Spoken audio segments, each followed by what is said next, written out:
Across the West Midlands remain under severe pressure in accident and emergency departments, with long waiting times and patients left in corridors. Ambulances are now regularly having to wait to admit new cases. Here's our health correspondent, Michaela Paduano. 87-year-old Yvonne Beer had breathing difficulties and was taken to Worcester Hospital in early December. Her daughter said that she spent 13 hours on the corridor before being admitted into a day case bed. Discharged the same day, the family dialed 999 when she got home and had her readmitted to Redditch Hospital. You're conscious all the time of other poor people that are really poorly all around you.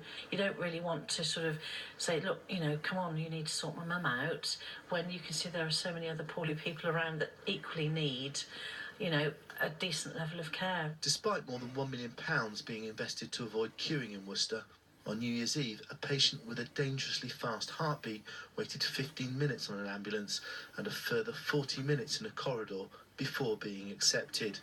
Overall, 37 hours of ambulance time was lost. And Worcester isn't alone.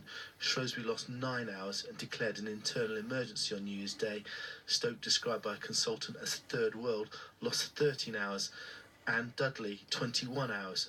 Dudley's Russell Hall Hospital used to be one of the best performing. The emergency department here has been under pressure for the past month.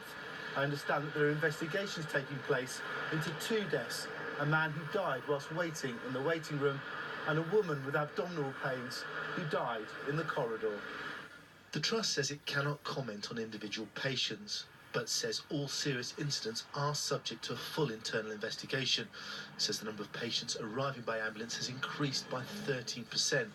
The Royal College of Emergency Medicine believes more resources are needed.